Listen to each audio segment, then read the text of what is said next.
하나님께서 여기까지 도우셨다.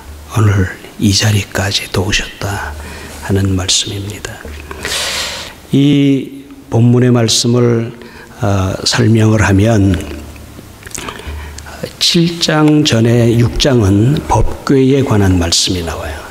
그러니까 이 법궤는 하나님의 임재의 상징, 하나님께서 백성들을 만나 주셨던 그곳. 그런데 이스라엘 백성들이 어느 날부터는 이 하나님의 임재가 계신 법궤를 하나의 부족과 같이 그렇게 여깁니다. 무조건 법궤만 있으면은 하나님의 능력을 의존하지 않아도 전쟁에서 이길 줄 알고 나갔다가 그만 법궤를 블레셋 사람들에게 빼앗기고 맙니다. 그러다가 이 6장에는 하나님의 은혜로 오랜 세월이 지나서 이 법궤가 다시 이스라엘로 복귀가 되는 것을 이야기합니다. 그리고 7장에 들어가 보면 그 복귀되는 법궤가 기얏 여아림 사람들에 의해서 옮겨와서 아미나답의 집에 법궤를 안착을 하고 그리고 그의 아들 엘리야살로 하여금 그 법궤를 지키게 했다. 한 20년가량을 그 집에 있습니다. 그리고 다윗 왕 때에 예루살렘으로 옮겨갑니다. 그런데 이제 6장에서 법궤의 얘기가 7장 초반까지 나오고 3절부터는 이 미스바 성회라고 하는 말씀입니다. 이게 뭐냐면은 사무엘이 가만 생각하는 거야. 왜 계속해서 우리나라가 블레셋에 이렇게 시달림을 받을까? 전쟁은 하나님께 속했는데 이것이 군사력의 문제나 군비의 문제나 전략의 문제는 아니지 않느냐. 그가 보니까 이것은 영적인 문제, 그 나라의 어려운 것들이 영적인 문제라고 하는 것을 압니다. 그래서 미스바로 백성들을 다 모읍니다. 그리고 회개케 합니다. 그러니까 무엇을 회개케 하냐면 이들이 하나님을 떠나서 갖가지 잡스러운 우상을 섬기고 있습니다. 여러분, 우상이라고 하는 것이 무엇입니까? 형상을 가지고 있기도 하고 형상을 갖고 있지도 않는데 무엇인가 하면 내게 뭔가 복을 줄 것이라고 의존하는 그 어떤 것, 모든 것들이 우상이라는 거예요. 근데 이들은 이방 나라에서 온 온갖 잡스러운 것들을 가지고 그들이 하나님 대신 섬기고 있습니다. 회개하라고 합니다. 다시 말하면 마음을 바꾸고 생각을 바꾸고 행동을 바꾸고 하나님 앞에 회개하고 그리고 기도하라고 합니다. 13절의 말씀을 보면 이 이후에 사무엘이 사는 동안에 하나님의 손이 블레셋을 막았다. 이 미스바 사건 이후에는 블레셋이 이스라엘 백성들을 공격해온 것을 하나님께서 막아주십니다. 그리고 7장에 이어서 8장에는 이 사무엘이 이제는 자기의 고향 라마로 돌아갑니다. 그리고 12장에 가서는 은퇴식을 하게 되는 거예요. 근데 오늘 7장 12절의 말씀 이 중간에 고향으로 돌아가기 전에 그가 이 미스바와 센 사이에서 돌을 세우면서 하나님이 나를 여기까지 도우셨다. 여기까지 도우셨다. 그러면서 에벤에셀이라고 할 때에 에벤은 돌이고 반석이고 에셀은 도움의 돌을 세웠다. 그가 지난 날을 돌아봅니다. 자기의 사역이 끝날 쯤에 그리고 자기의 인생의 하반부에 갔을 때 하나님 앞에 섰을 때에 하나님이 나를 여기까지 도와주신 것 봅니다. 그러니까 쉽지 않은 세월을 그가 보냅니다. 하나님께서 나를 도와주셨다 할 때에 그가 유년기를 생각했을 거예요. 어렸을 때에 자기 어머니가 자기를 낳기 위해 오래 기도하다가 자기를 낳은 후에 졌을 때고 엘리제사장 밑에 자기를 들어보내고 소년 시기를 보낼 때 엘리제사장의 자녀들과 함께 보내면서 그들의 타락한 모습을 보고 12살경에 하나님께서 자기를 부르셔서 말씀해 주시고 그리고 이스라엘을 맡겨주시고 그리고 30세쯤에는 사사로 자기를 불러주셔서 수십 년을 지났던 그것을 생각할 때에 하나님께서 여기까지 나를 도왔다. 우리 인생을 돌아보면 여기 장로님도 계시고 권사님들도 계시고 연세들이 많으신 어르신들이 계심에도 불구하고 제가 조금 말씀을 드리면 지금까지 이렇게 살아보니까요 인생이 계획대로 되지 않더라는 얘기죠. 그리고 내가 세운 계획대로 되지 않고 인생은 과학도 아니고 통계도 아니더라. 인생은 하나님께서 인도하셨더라. 근데 지나고 보니까요 내 계획대로 되지는 않았는데 내가 세운 계획보다 훨씬 좋더라라고 하는 거죠. 그러니까 사도 바울이 성도들에게 고린도 후서에 이렇게 말씀합니다. 내 인생을 돌아볼 때에 내가 태장을 3번씩이나 맞고 옥에 갇히고 돌에 맞고 파손을 당하고 강도를 만나고 동족들에게 위협을 받고 이방인들에게 위협을 받고 시내에서 어려움과 광야의 위험을 심지어는 나의 삶의 소망마저 끊어지는 내가 이제는 더 이상 살지 못하겠구나. 내가 이젠 죽었구나라고 생각하는 순간까지 있었지만 그러나 돌아보았더니 내 인생은 하나님의 은혜였다.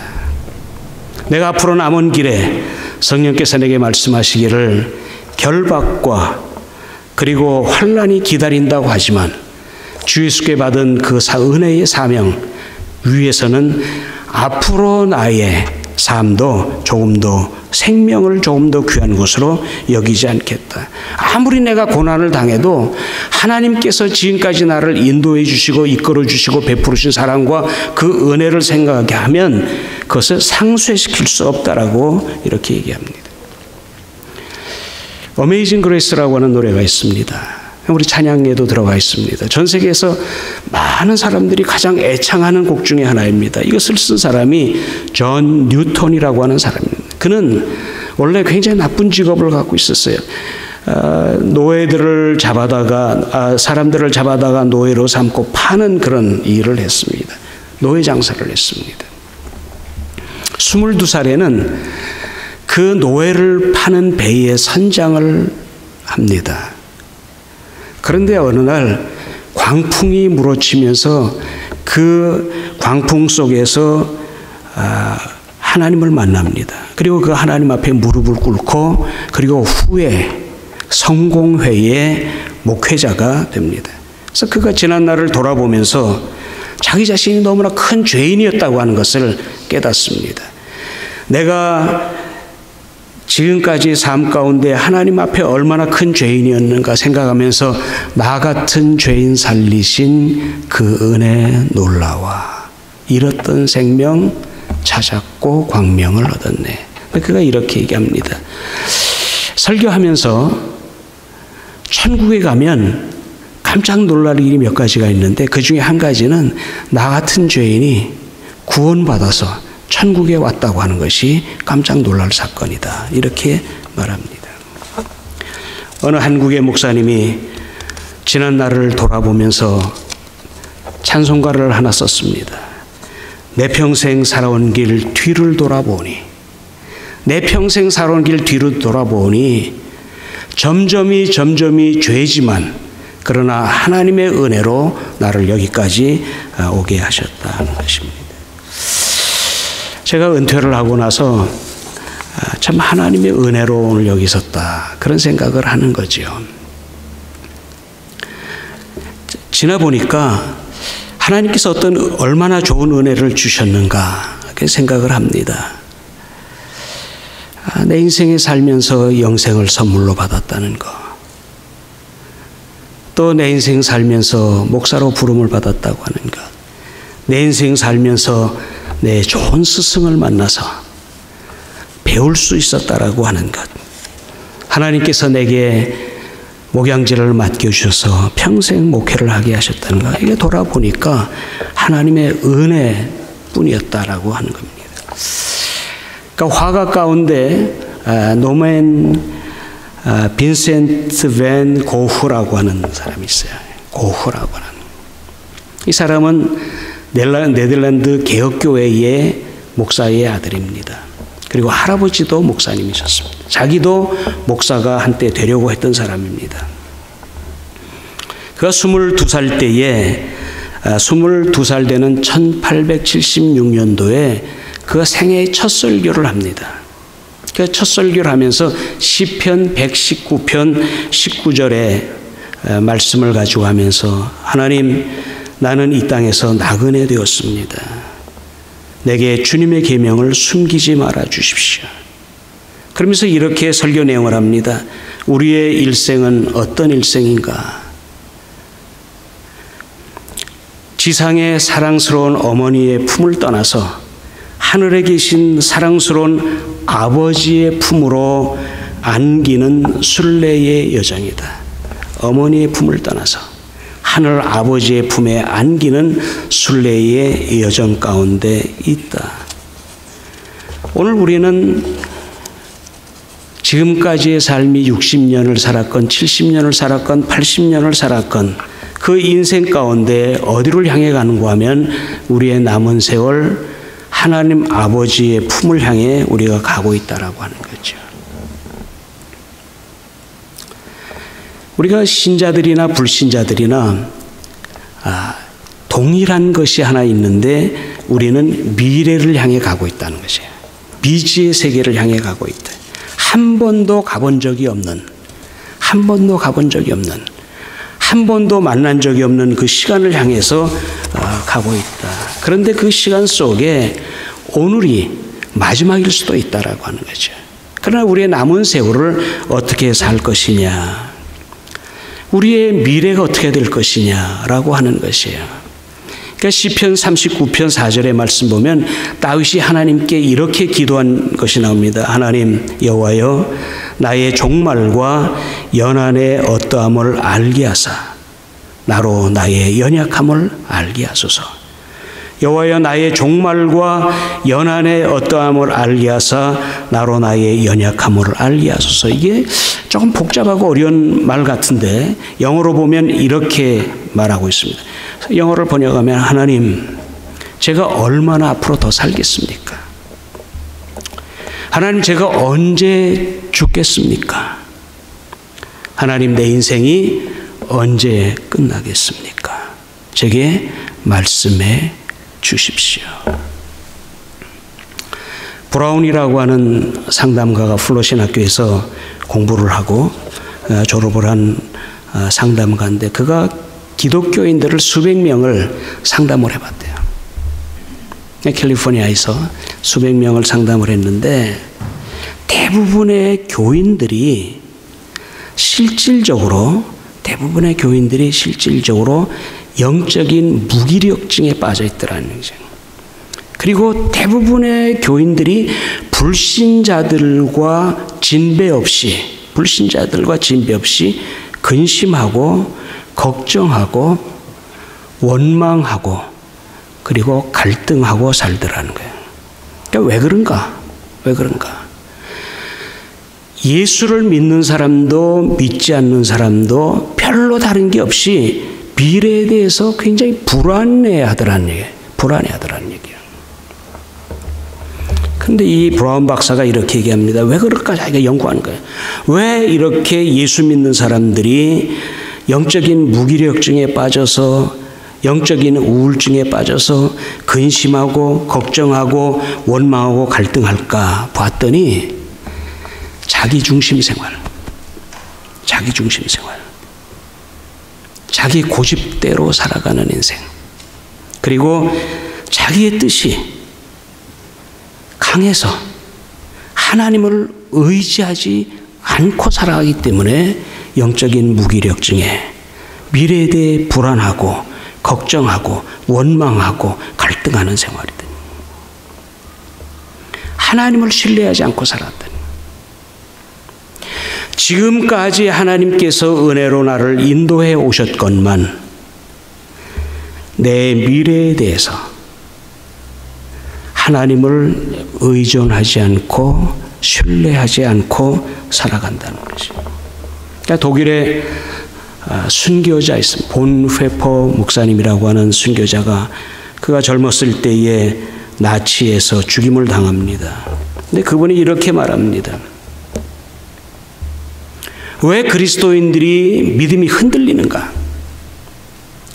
왜 그리스도인들이 소망을 잃어가는가? 왜 그리스도인들이 하나님을 신뢰하지 않고 하나님을 의지하지 않고 사는가? 그는 이렇게 말합니다. 자기가 원하는 일에 너무나 집착하고 살아가기 때문에 하나님을 의존하지 않고 자기가 원하는 일에 집착하고 살고 자기가 원하는 것만 가지고 기도하기 때문에 자기가 원하는 것만 가지고 하나님 앞에 주장하기 때문에 우리가 마땅히 그리스도인으로서 되어야 될 사람, 되어야 되는 사람이 되지 못하고 있다. 성경은 우리에게 이렇게 말씀합니다. 시편 31편의 말씀 보게 되면 하나님은 우리를 향해서 어떠한 계획을 갖고 계십니까? 하나님은 여호와를 경외하는 자들을 위해서 쌓아두신 은혜가 있다는 거죠. 하나님은 우리 각 사람을 위해서 쌓아두신 그 은혜가 있다는 거죠. 근데 대부분의 사람들이 하나님이 나를 위해서 쌓아두신 그 은혜를 다 받지 못하고 간다는 것이에요. 요한복음 10장 10절의 말씀을 보게 되면 예수님께서 내가 온 곳은 왜 왔는가? 양으로 영생을 얻게 하고 뿐만 아니라 풍성한 삶을 주기 위해서 왔다니. 주님께서 우리에게 온 것은 영생을 주신 것뿐만 아니라 우리를 풍성케 하기 위해서, 이 풍성이라고 하는 것은 마치 시냇물이 졸졸 흘러가는 것이 아니라 큰 폭포가 쏟아지는 것 같은, 그 폭포가 쏟아지는 것 같은 그 풍성케 하기 위해서 오셨다라고 하는 거죠. 우리 각자들에게 하나님이 나를 위해서 계획해 놓으신 것이 있다는 것이에요.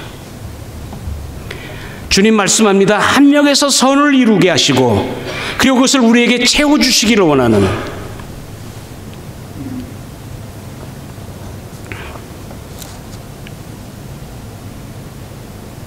지금까지 하나님께서 우리를 도와주셨고 하나님께서 지금까지 우리를 인도해 오셨고 우리를 향해 신실하셨고 우리를 향해 변함이 없으셨고 그리고 우리 안에서 착한 일을 시작하셨고, 주님 말씀합니다.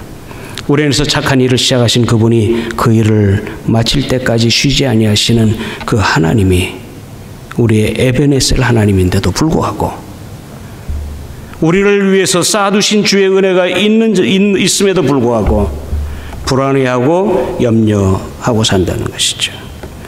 시편 31편 19절에 주를 두려워하는 자를 위하여 쌓아두신 그 은혜, 곧 주께 피하는 자를 위해서 인생 앞에 베푸시는 그 은혜가 얼마나 큰지요. 시편 31편 15절의 말씀을 보면 우리가 개역성경에 보면 우리의 앞날이 주님의 손에 있습니다. 이렇게. 그래 개정개혁판의 성경을 보면 나의 앞날이 주님의 손에 있습니다. 근데 이것을 원어로 보게 되면 히브리 말로 쓴 성경에는 베아 데아 이토타이라고 하는 말이에요. 나의 시간이 하나님의 손에 있습니다. 내 인생이 하나님의 손에 있습니다. 그것을 미셸이라고 하는 히브리 학자가 이렇게 말합니다. 여기에서 나의 인생, 나의 시간이 주의 손에 있다고 할 때에 이 시간은 무엇을 말하는가 하면 내게 일어나는 모든 사건들이, 내게 일어나는 모든 시간들이 혹은 내 운명이 주님의 손에 있다. 내가 비록 부족하고 실수할지라도 그리고 내가 비록 만나는 사건이 많을지라도 모든 것들이 하나님의 손에 있다라고 하는 것이에요. 히브리서 11장의 말씀을 보게 되면 우리가 잘 아는 믿음장이라고 합니다. 믿음으로 산 사람들의 이야기입니다. 근데 이들은 하나님 앞에서 보이지 않는 것을 본 것과 같이 노아는 아직 보이지 않는 일이지만 주의 말씀을 들었을 때에 주의 주님을 경외하고 방주를 예비한 것 같이 아브라함에게는 갈 바를 알지 못하지만 주님께서 가라고 하실 때에 그가 떠난 것 같이 히브리서 11장 8절에 믿음으로 아브라함은 부르심을 받았을 때에 순종하고 장래의 유업으로 받을 땅에 나아갈새 갈 바를 알지 못하고 떠났다. 이는 그가 하나님이 계획하시고 지으실 성이 있는 것을 그가 받고 바랐기 때문에 그렇다는 것이죠. 야곱이 그랬고 이삭이 그랬고 모세가 그랬고 믿음으로 산 사람들의 이 히브리서 11장은 인생 승리의 장이라고 하는 거죠. 그들이 앞으로 무슨 일이 일어날지 모르지만 하나님을 의지하고 하나님을 의존하고 그리고 믿음으로 그들의 인생을 걸어갔다. 진리라고 하는 것이 무엇입니까? 진리라고 하는 말은 성경에서 알레데이아라는 말이에요. 그건 뭐냐면 잊지 않는다. Not forgetting. 잊지 않는다. 여러분 지금까지 하나님께서 나를 여기까지 인도해 오셨고 하나님이 나와 여태까지 함께 하셨고 그리고 지금까지 나의 필요를 공급해 주셨고 지금까지 나를 잡은 손을 놓지 않으셨고 합력해서 선을 이루셨다고 하는 이것을 잊지 않고 살아가는 것이 진리라고 하는 것이에요. 이 히브리서 11장 38절의 말씀 보면 갈 바를 알지 못했지만 주께서 말씀하실 때에 부르심을 받았을 때에 순종하고 그리고 장차 받을 주시겠다고 하는 약속의 땅을 향해서 나아갈 때 히브리서 11장 38절에 말씀합니다. 이런 사람은 세상이 감당하지 못한다. 이런 사람은 세상이 감당하지 못한다. 로마서 8장 31절에 우리를 향해 주신 말씀입니다. 자기 아들을 아끼지 아니하고 내어주신 분이 내 인생 가운데 너의 장래의 모든 것으로 주시지 않겠느냐. 마태복음에 말씀하기를 아들이 떡을 달라 할 때 돌을 줄 자가 어디 있고 생선을 달라 할 때 뱀을 줄 자가 어디 있느냐. 로마서 8장 31절에 그런즉 우리가 무슨 말을 하리요?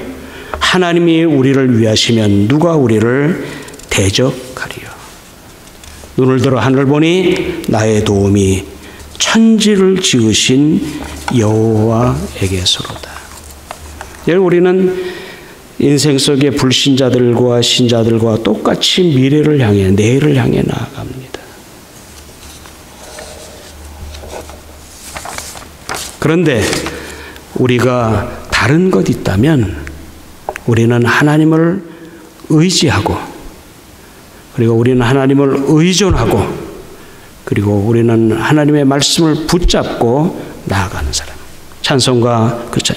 의지하세 의지하세 또 의지하세 구하겠네 곧 구하겠네.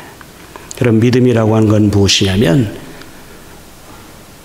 지금까지 나를 인도하신 하나님, 여기까지 인도하신 하나님을 의지하는 것 그리고 순종하는 것. 믿음이라고 하는 것은 의존하고 순종하는 것이고 믿음이라고 하는 것은 순종하고 의지하는 것이라고 하는 것이죠. 제가 제 간증을 하고 말씀을 마치겠습니다. 하나님께서 저의 삶을 이렇게 인도해 오실 때 참 신기한 일들이 많았어요. 굉장히 주관적인 얘기인데 제가 워낙에 미국에 살았습니다. 저는 초등학교 5학년, 6학년 때부터 나는 미국 가서 공부하고 있어야 되겠다 이런 생각을 했었습니다. 그러다가 제가 신학교 졸업반 때에 학교에서 미국을 보내줘가지고 미국을 왔습니다.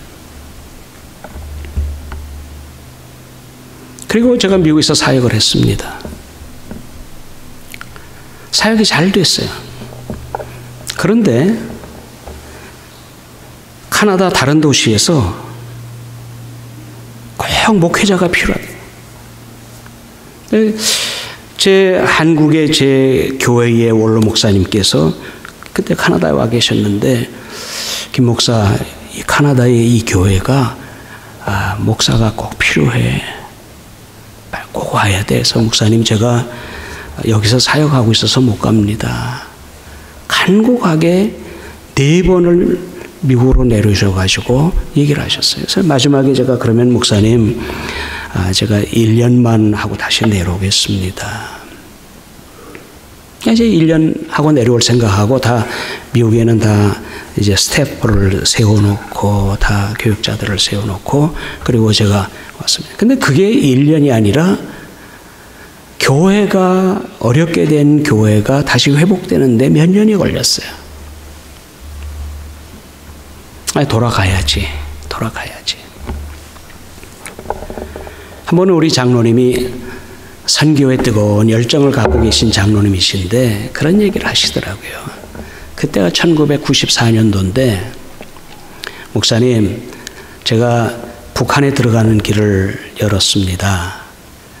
모든 것은 제가 다 서류랑 준비할 테니까 목사님 같이 가시지요. 그래서 제가 당에다가 내놨어요.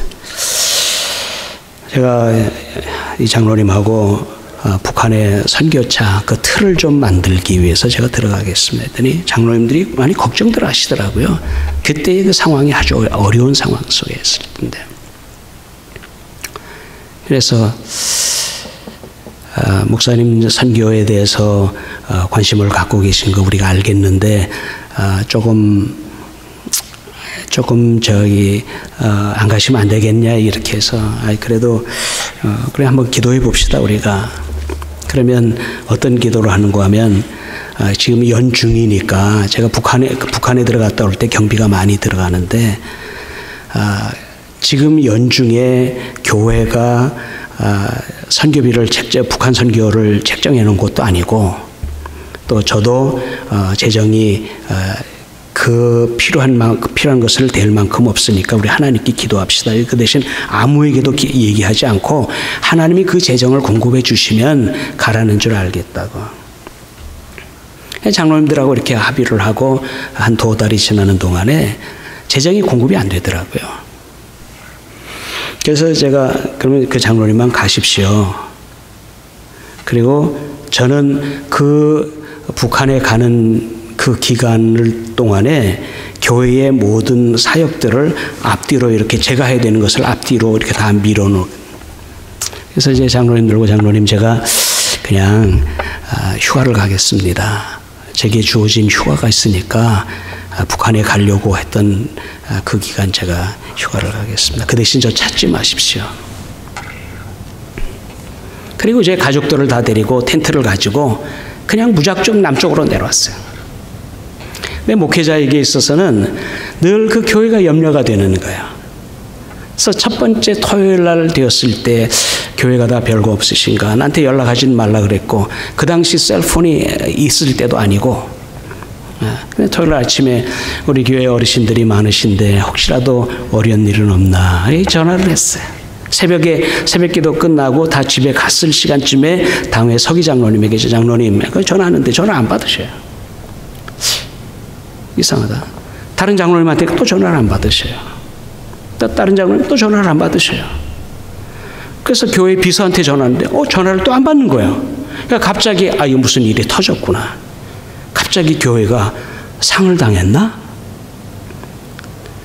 그리고 제 원로 목사님, 우리 한국의 원로 목사님이 제가 아드님 댁에 와 계셨는데 제가 전화를 했어요.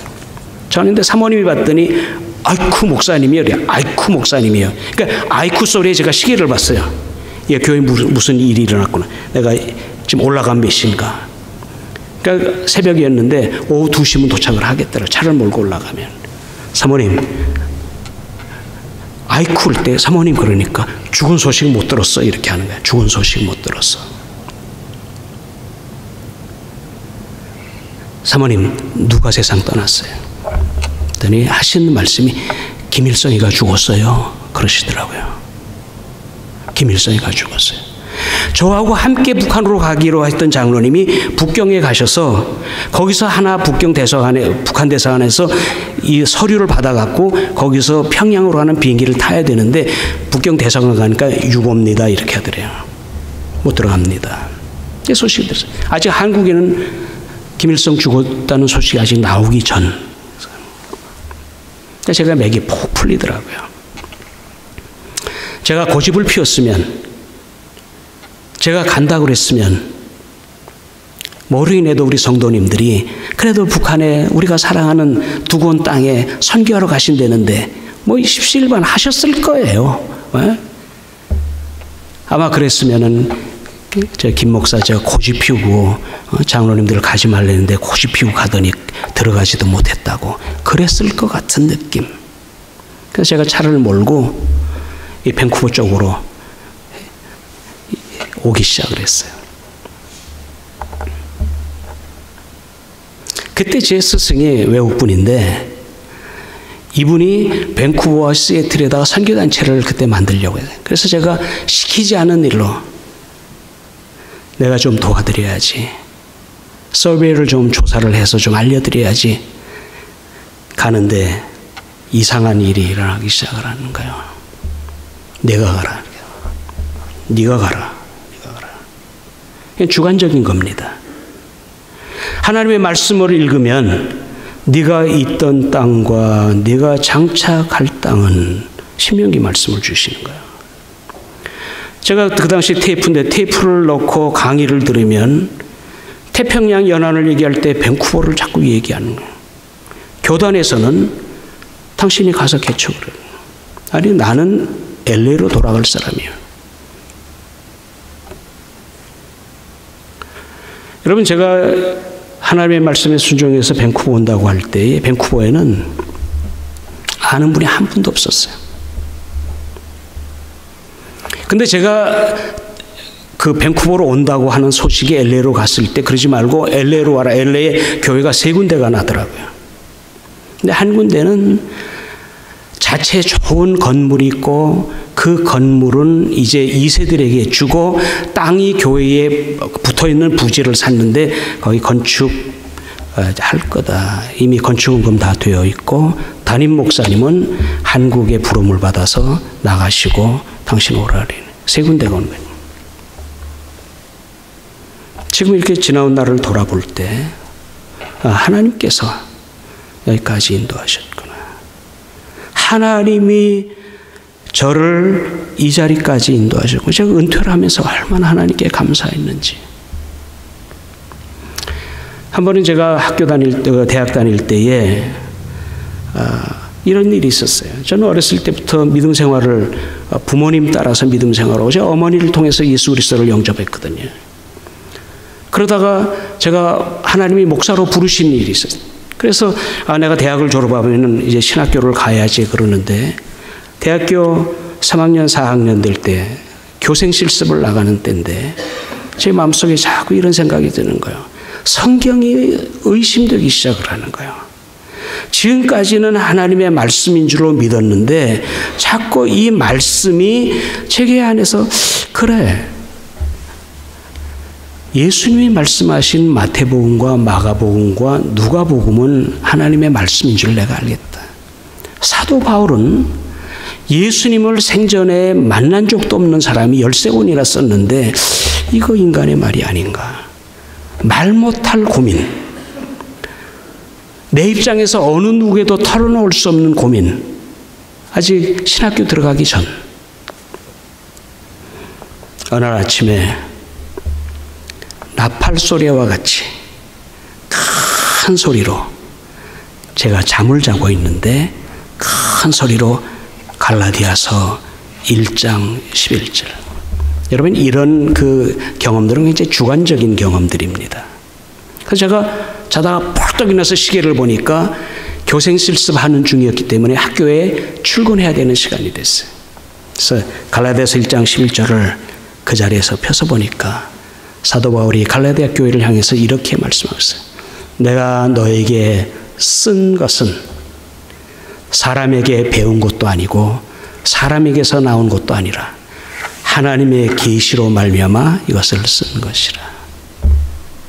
그래서 제가 하나님 앞에 무릎 꿇었어요. 맞습니다. 이 성경 창세기부터 요한계시록까지는 다 하나님, 살아계신 하나님의 말씀이요 생명의 말씀입니다. 그 이후에 저는 하나님의 말씀을 붙잡기 시작을 했어요. 하나님께서 내게 인도해 오실 때, 나를 지도해 오실 때에 여러 가지 방법으로 내 인생을 이끌어 오신 그 하나님. 오늘 우리의 인생 가운데 성부 하나님의 인도하심과 성자 예수님의 인도하심, 성령님의 인도하심 속에 우리가 주님 앞에 입성하는 그날까지 승리하실 수 있는 여러분들이 되시기를 주님의 이름으로 축복합니다. 믿음으로. 히브리서 11장에 있는 믿음의 선조들과 같이 믿음으로 보이지 않는 세계를 걸어갈 때 하나님을 의지하고 그리고 하나님께 순종하고 그 걸음을 걸어갈 수 있게 되기를 바랍니다. 기도하겠습니다.